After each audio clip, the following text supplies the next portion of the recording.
Good morning and welcome to the Unitarian Universalist Church of the South Hills, also known as Sunnyhill. We're delighted you could join us for our service today. Our mission here at Sunnyhill is to create a more just and compassionate community within and beyond our walls.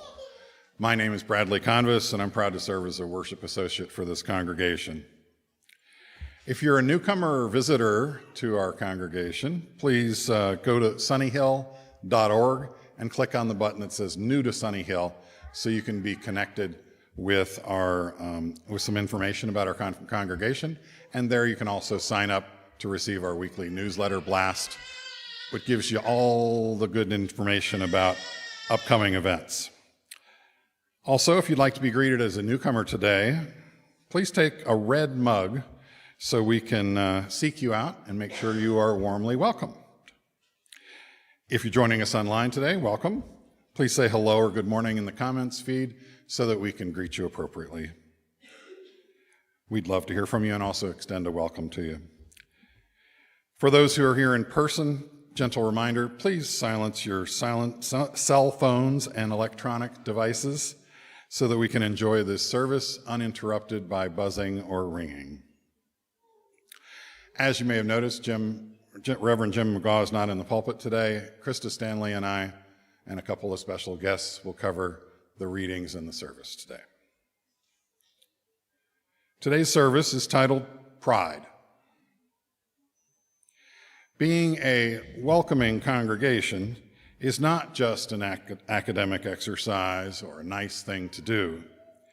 Welcoming our LGBTQIA+ siblings is a life-affirming and potentially life-saving act.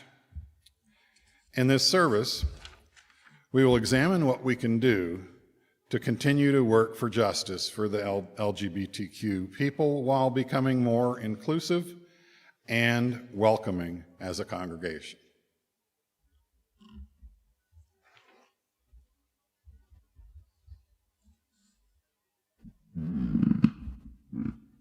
Big mic drop there, yeah. All right. Our opening words were written by Hannah Roberts Villeneuve. People sometimes ask, is pride a protest or a party? And the answer is, of course, yes. And why not? Why not rejoice as we resist? Dance as we demand change? Celebrate as we create community that delights in all of who we are. So bring all of that with you this morning. Bring your policy demands, bring your glitter, bring your Supreme Court broken heart, bring your rainbow socks, bring the emptiness you feel for our siblings gone too soon. Bring your Gloria Estefan remix. Bring your tender hope for change. Bring your most garish eyeshadow. Bring your spirit, tattered and battered by a world that seems insistent on choosing fear and hate. Gather up all these things and bring them here to a place where we don't have to shoulder these burdens or celebrate these joys alone. Come, let us worship together.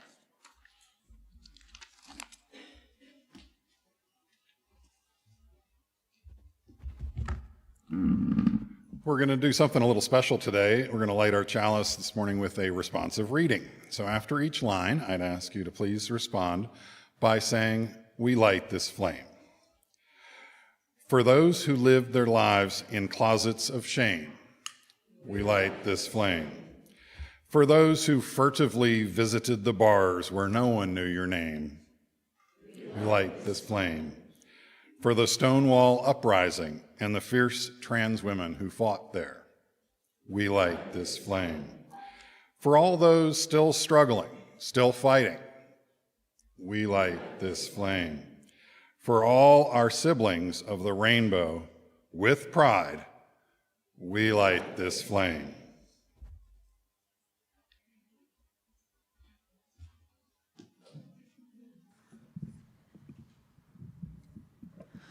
Good morning. Please rise and bow to your spirit to join in singing our opening hymn, We Are a Gentle, Angry People.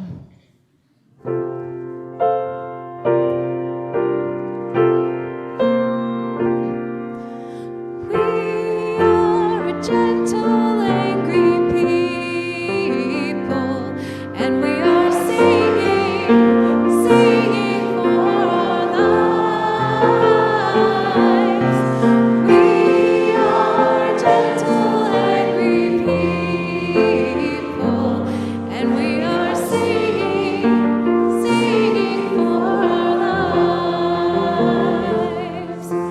We are justice seeking people, and we are singing for our lives.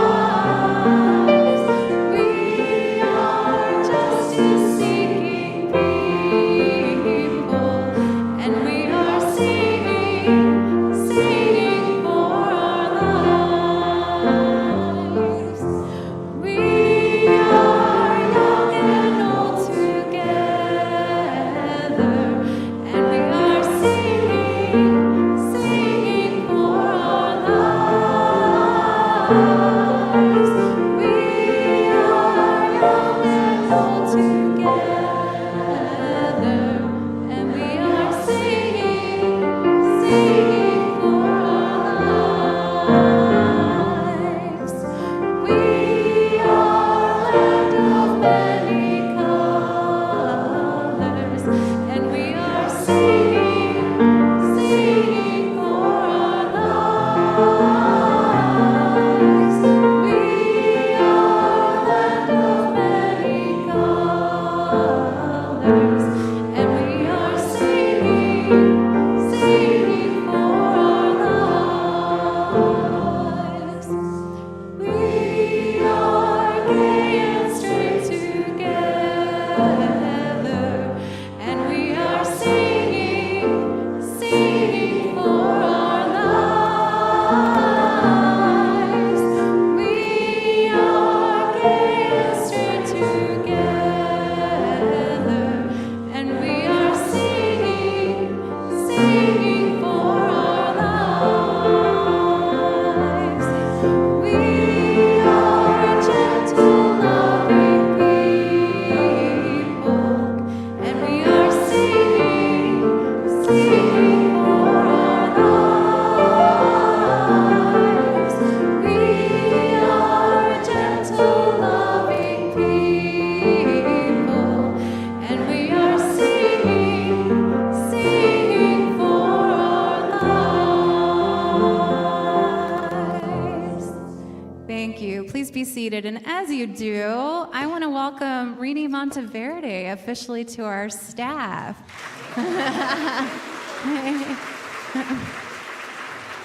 Today is kind of our passing of the baton. You'll see Buddy up here in a little bit accompanying the choir, but we're really excited to have you. Thank you. Good morning. It is time for our story for all ages. If there are any kiddos present, come on down.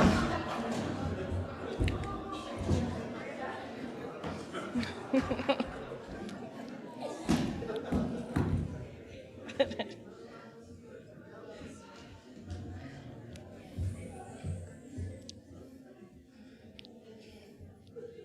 Daddy.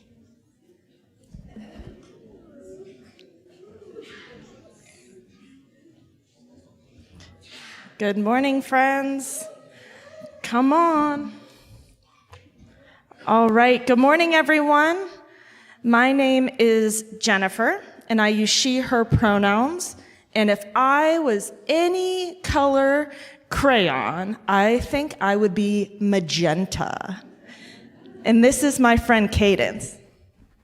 Hello, my name is Cadence. I use they, them pronouns. And if I were a crayon, I would be one of those rainbow multicolored crayons that you get for like $20.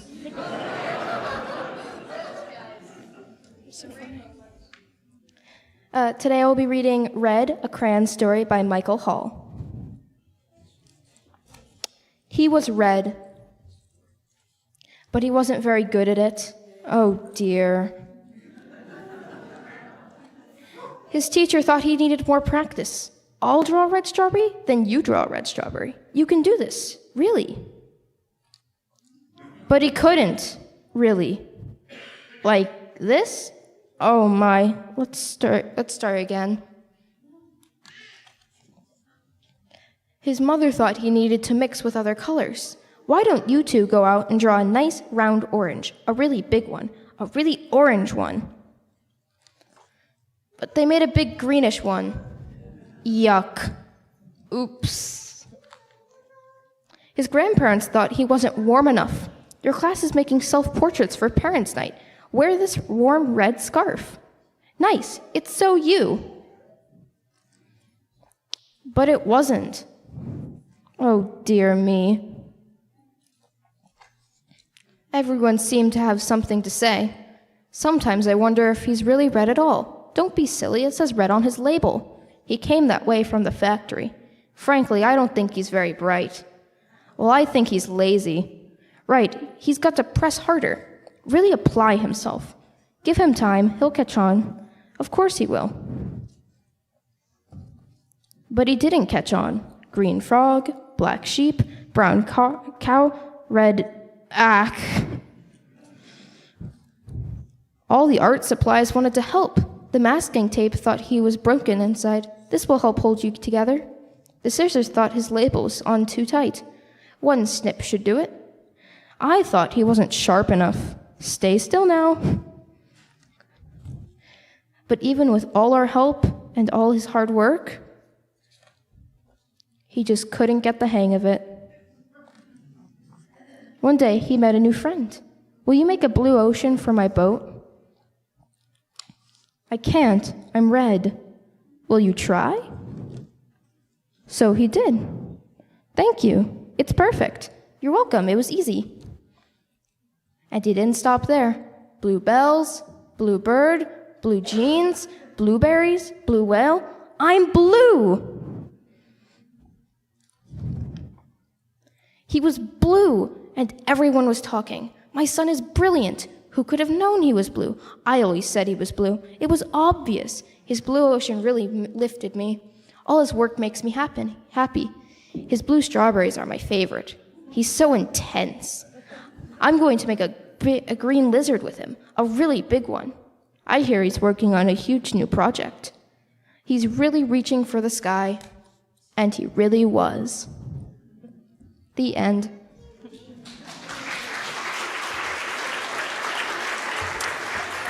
And with that, friends, we are going to have RE class outside today. So we're going to sing the kiddos out to that door right over there. Great job.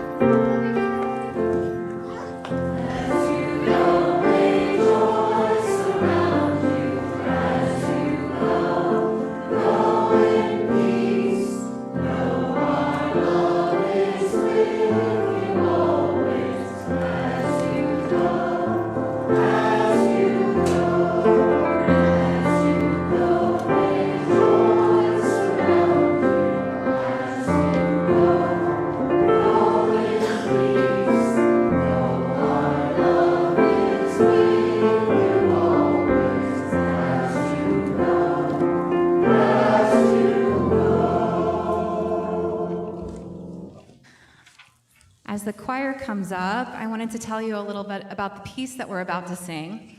It's called I Choose Love. It's a song that was written by Mark Miller with words from Lindy Thompson. And it was written in response to the shooting at AME Emmanuel Church in Charleston, South Carolina in June of 2015. There were 9 people killed during a prayer meeting by a white supremacist, and Mark Miller wrote this as a reminder that we need to center love in our response to violence and to racism. This year, we've seen an increase in violence against the LGBTQ community, and Pride celebrations have been under attack this season. Many have had to rethink the way they were going to celebrate or to cancel celebrations for the safety and security of their celebrants. So this is a reminder that we need to center love when we feel anger. We need to center love when we want to respond and bring social justice to bear. In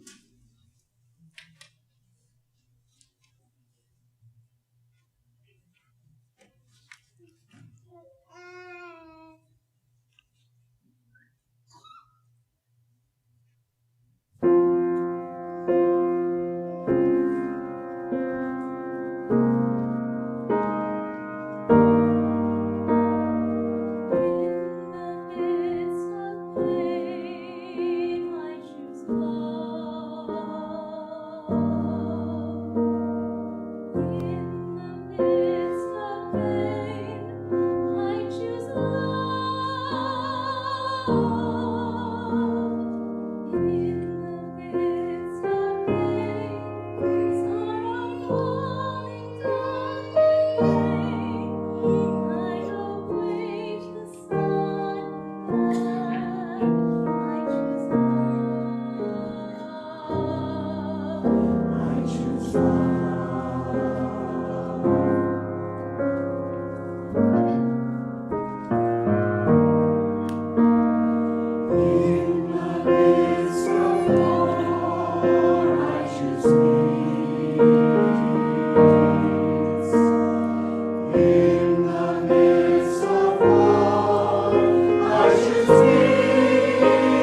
It is our personal connections with each other that offers a kind of loving presence, and that is what binds our community together.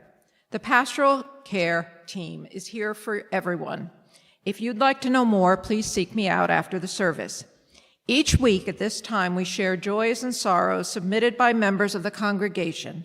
Joys and sorrows may be submitted online from our website, sunnyhill.org, or by filling out a paper form in the fellowship hall. After each joy and sorrow that I read, please respond by saying, "We hold you in our hearts." I have a joy from Randy Green. I want to give a big hug to everyone on the caring committee. They were angels in getting me to my medical appointments. I now have regained the ability to drive again. Big hugs to Maureen, Harvey, Donna, Louise, and Louie for schlepping me around. I love you all, and Ed Tomlinson helped also. To Randy and all his angels, we hold you in our hearts. Okay. We have a sorrow from the Craig family. On Tuesday, June 6th, Christy's mother, Gail, passed away just shy of 5 months after being diagnosed with metastatic breast cancer at 61 years old. She was surrounded by family during her final hours and left this world peacefully at home.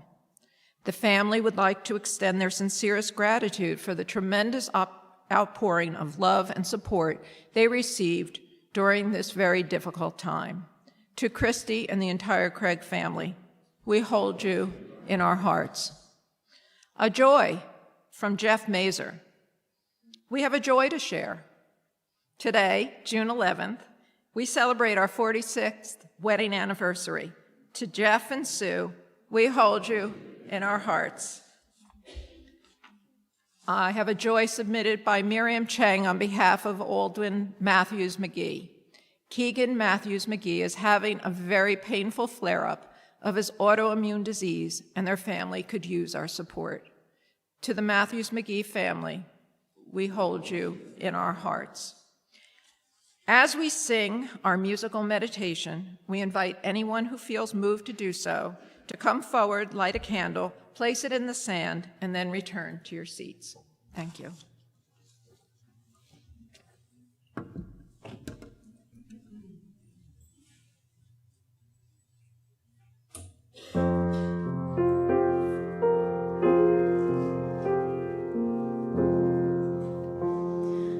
Find a stillness, hold a stillness, let the stillness carry me.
I invite you to join me in the spirit of meditation or prayer.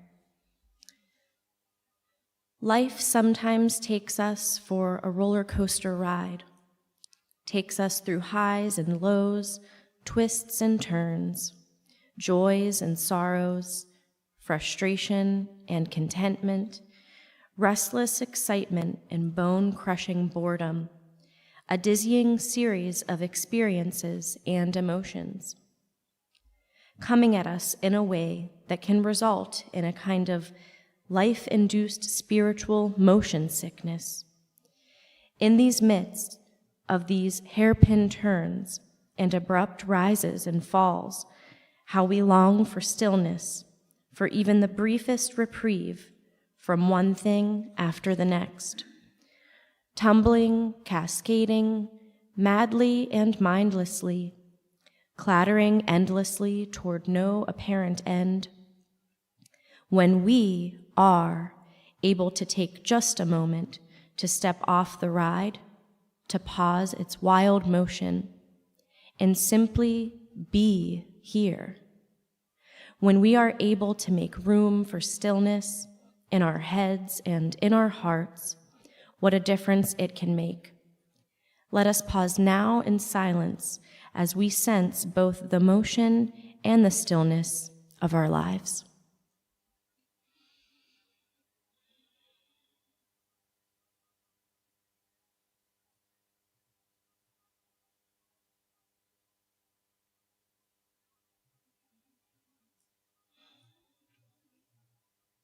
May we return to this place of stillness again and again. May we experience solace and strength in such moments, and in so doing, may our essence be restored. Amen.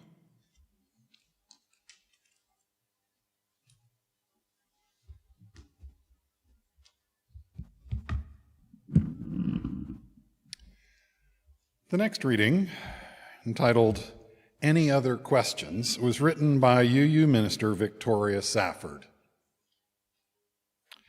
People sometimes ask me, is this a gay church?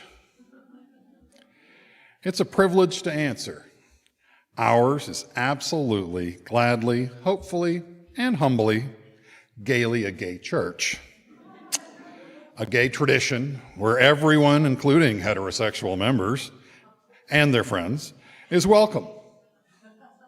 Where everyone is needed, where everyone's experience is cherished as a sacred text, because no one's experience of living or loving can be comprehensive, because each of us holds the clues the others need about how to live with dignity and joy as a human person, and none of us knows enough about that yet to be considered whole.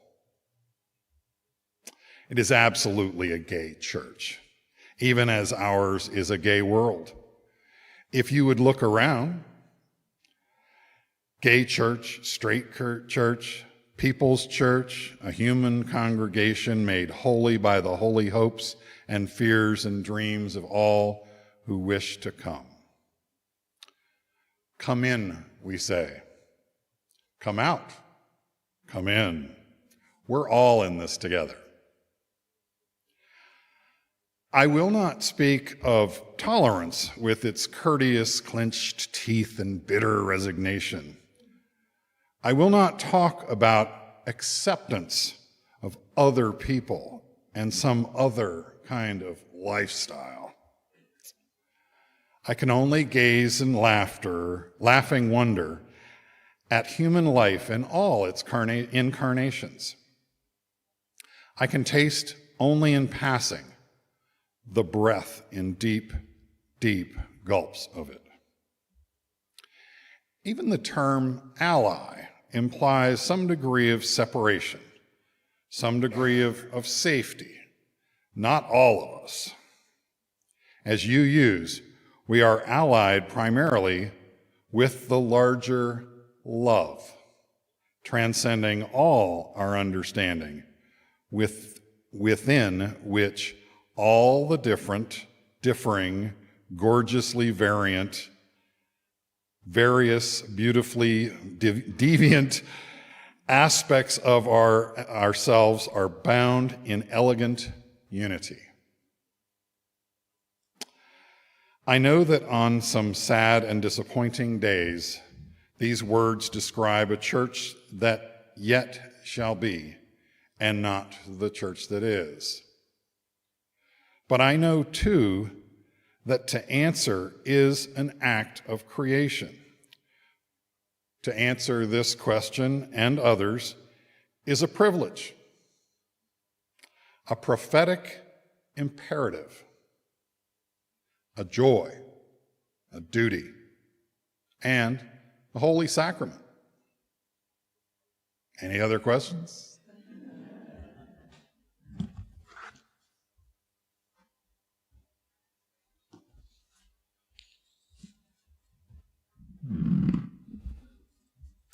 This reading is by our very own Reverend Jim McGaw. It answers the question, what is a welcoming congregation? While many congregations have signs that say, all are welcome, what does it mean to be a truly welcoming congregation?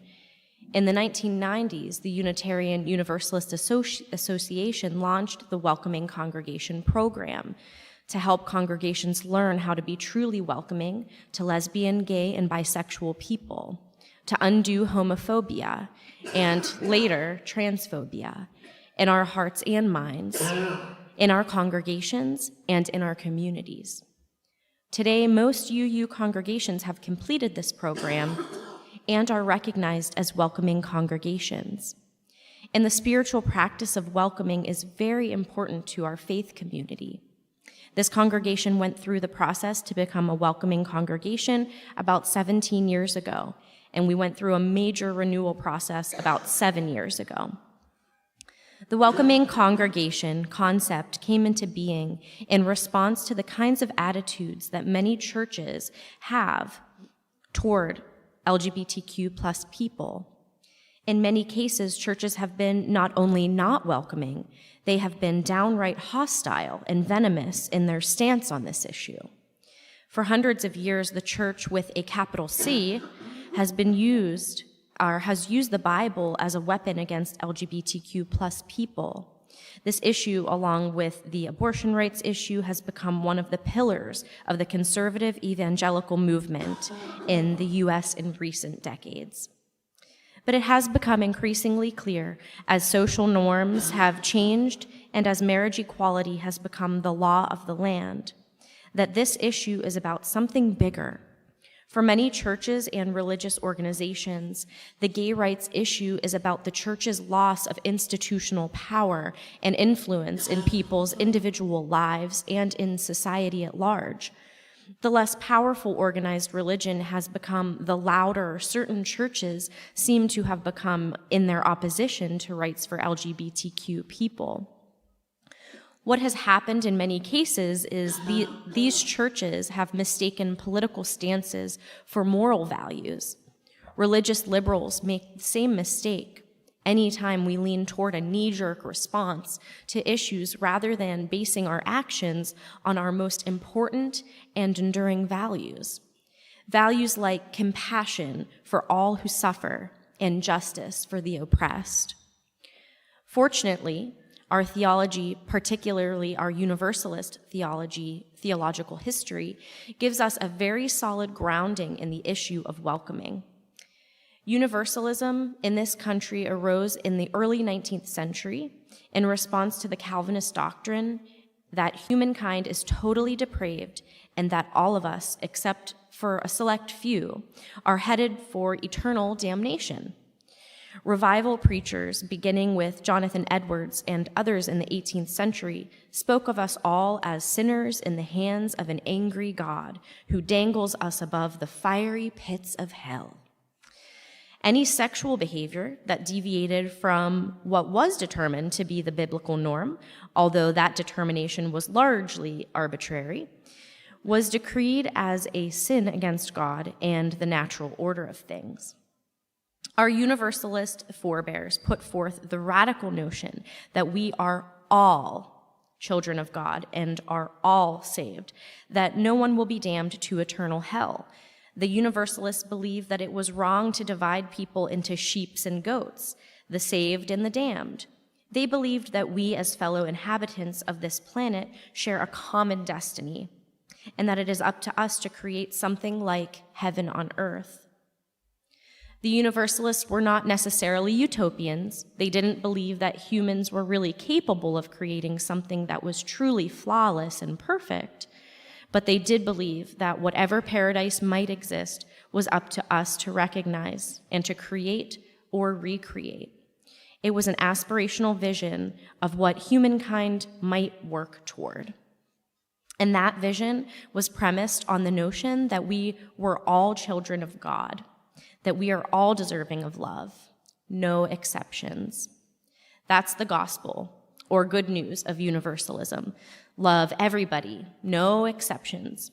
And that is the theology on which we base our work as congregations that are actively welcoming to LGBTQIA+ people.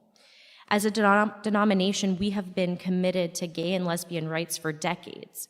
Ours was among the first religious traditions to ordain openly LGBTQ people, and we have proudly performed commitment ceremonies and marriages for couples regardless of their genders since 1980s. Resolutions and actions of immediate witness have been passed at General Assembly on many LGBTQ+ issues, including discrimination, AIDS, the military, sexual education in public schools, marriage equality, and the Employment Non-Discrimination Act. Our denomination has had sexuality education inclusive of issues of sexual orientation and gender expression since 1971, and adult curricula on LGBTQ issues since 1972. The UUA also expects all ministers to show ministerial competency in the area of human sexuality before being approved for ordination.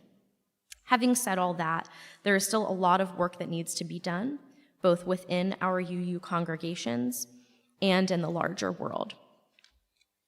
Just as there was backlash against Black Americans following the election of our first Black president, so has there been a backlash against LGBTQ communities since same marriage equality has become the law of the land.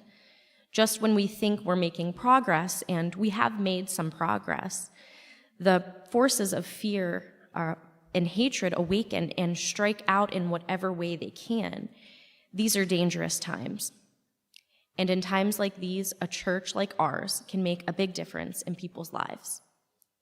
When people are being murdered simply because of who they are and who they love, it is essential that we wholeheartedly embrace our welcoming theology and extend it to everyone.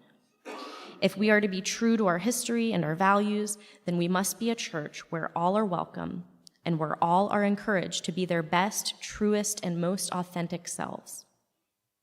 Not only is it okay to be you, it is crucially important for you to be you because we need you and the world needs you. To our LGBTQIA siblings and cousins here in our church community and in the world, we say, you are a gift to our community and to the world. You are beautiful and whole, and you deserve to have the world see you the way we see you and love you the way we love you. You need to be wholly and authentically you so that we can be wholly and authentically us. And now Wendy Bell and Micheline Stabil will offer a personal reflection on why it's important to have a religious community that is truly welcoming of all.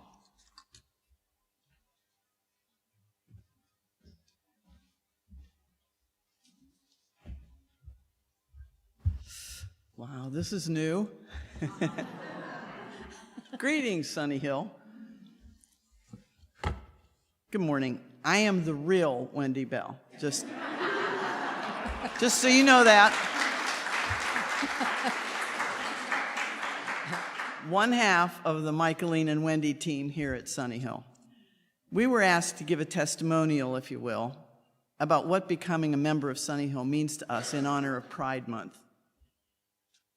But before we do that, we just have to remind everyone that we are just two people in an LGBTQIA+ community that is as diverse as the general population, and that our experiences do not fully represent what others of us have gone through in their lives.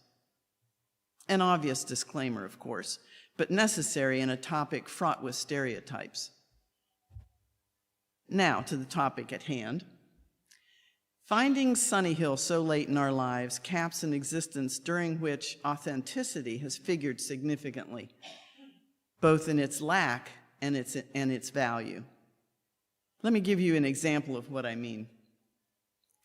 When I came out to my parents at the tender age of 20, they knew well before that, by the way, my mother's first reaction was, "Just don't tell the family." That simple statement utterly removed my ability to live an authentic life with my extended family. It gave words to my mother's understanding that my decision to acknowledge my sexual orientation as a lesbian would reflect badly on her parenting skills. So, of course, as a response to this restriction, I joined the newly emerging gay rights movement at my college. But I never mentioned that critical aspect of me to my family until many years later. With them, I was not living an authentic life. I'm sure they knew, but we never talked about it. Eventually, I moved to Pittsburgh and contributed to the beginnings of the gay pride movement in this area, which involved engagements at churches and universities, as well as a spot on our local public television station. But that all changed when Michaeline and I joined forces. I retreated from public declarations in order to protect Michaeline's career, because at that time one could lose one's job in the field of education if one was identified as anything other than heterosexual. We began our life in a modified closet of sorts, out to our friends, but not making a big deal of it. Inauthentic at work and with our straight friends, content to live in a quiet life in the bosom of a society that reviled us. And neither of us gave a single thought to joining a religious community, since an awful lot of the reviling was coming from that quarter. So to join a church where we were not only accepted for who we were, but where folks looked past our orientation to the people we actually authentically were, that was a bit of a shock. Sunnyhill is where you can honestly and creatively participate in our Soul Matters groups. Sunnyhill is where we listen, absorb, and put into practice all of the wonderful lessons of Reverend Jim. Soar with Mary's and the choirs. Thank you. Sorry, senior moment. Soar with Mary's and the choir's music. Revel in Jen's stories and the kids' reactions, and delight in Bethany's nurturing of old and new members alike.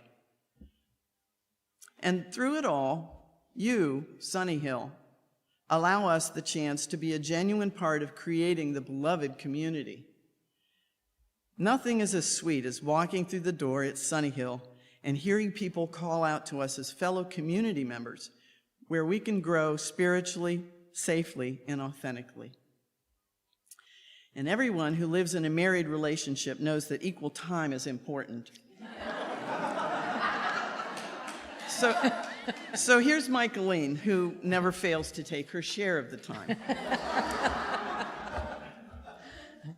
Good morning, everyone. A little bit of history with us in Sunnyhill. It was in October of 2020, right in the midst of the COVID pandemic, that we became members of Sunnyhill. Bethany declared that ours was the first virtual membership ceremony. Such a distinction.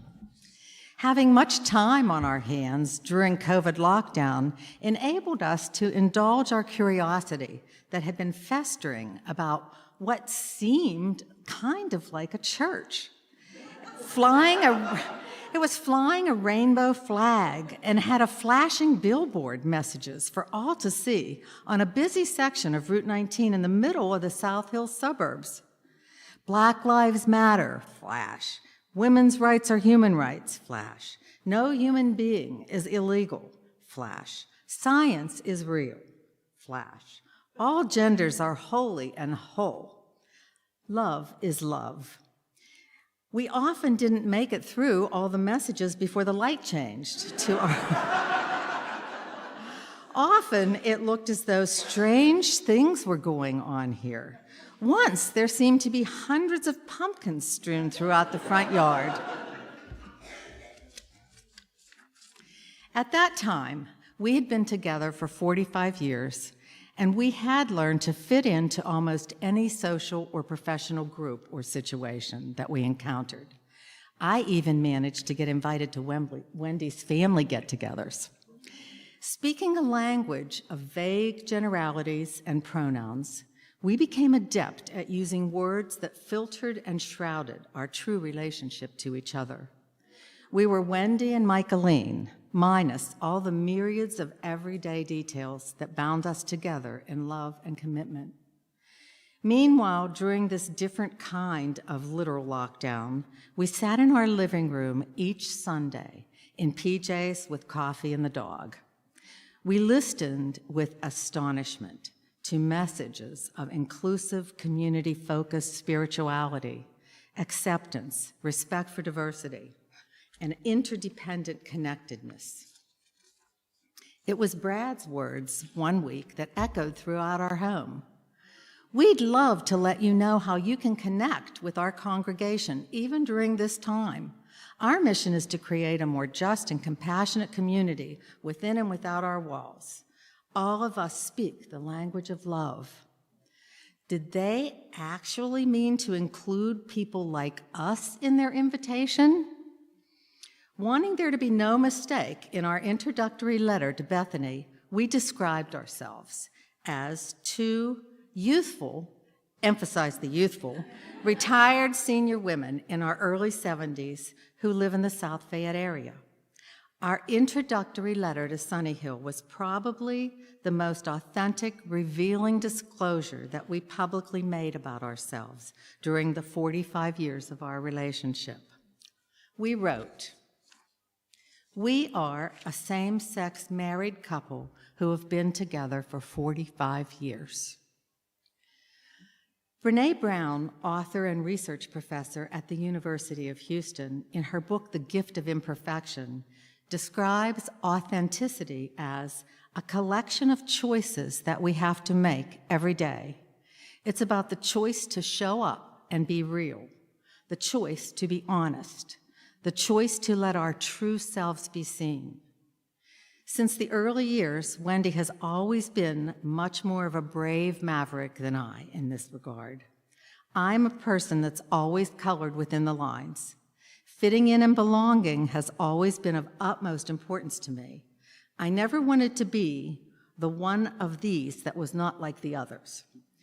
Now in our retirement, sitting in front of the computer monitor each week, enticed with the promise of a common purpose and common love in the midst of diversity, we were seduced by the possibility of showing up and being real. On those Sunday mornings, we both began to realize on a deep level the price extracted for living, adapting, and succeeding in the mainstream culture so well. In her book, Atlas of the Heart, Brene Brown describes true belonging as the spiritual practice of believing in and belonging to yourself so deeply that you can share your most authentic self with the world and find sacredness in both being a part of something and standing alone in the wilderness. She goes on to say, true belonging doesn't require you to change who you are. It requires you to be who you are. This is the gift that Sunnyhill has brought us, and we're grateful to you.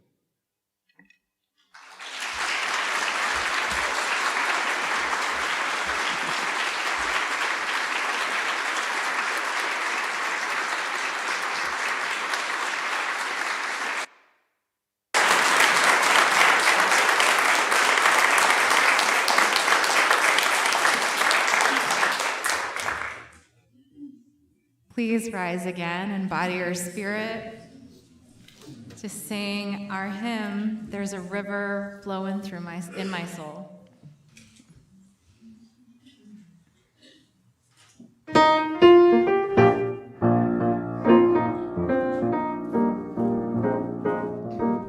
There's a river flowing in my soul. There's a river flowing in my soul, and it's telling me that I'm somebody. There's a river flowing in my soul. There's a river flowing in my heart. There's a river flowing in my heart, and it's telling me that I'm somebody. There's a river flowing in my heart. There's a river flowing in my mind. There's a river flowing in my mind, and it's telling me that I'm somebody.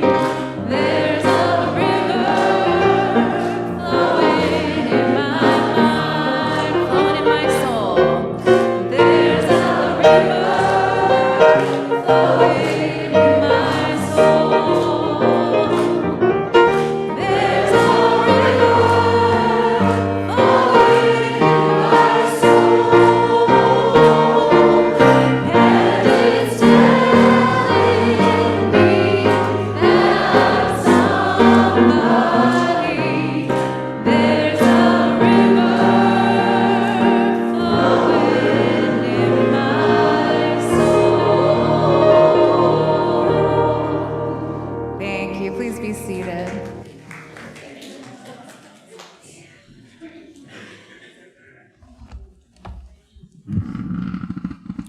It's time for our designated offering. Today's offering will benefit Proud Haven. Their mission is to provide safe shelter for LGBTQIA+ youth 18 to 25 that are experiencing temporary homelessness in Pittsburgh. They also provide emotional support and resources to help these youth develop the skills they need to live independently. If you'd like to make a gift via our online giving system, you can do so by going to sunnyhill.org, click on the button that says Online Giving, or you can give by text at 412-324-3130. For those who are here in person with us today, we'll be passing around the basket in a few moments. And thank you, everyone, for your generosity, and I'm sure Proud Haven will be grateful for that.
Please join me in saying the words to extinguish our chalice. We extinguish this flame, but not the light of truth, the warmth of community, or the fire of commitment. These we carry in our hearts until we are together again.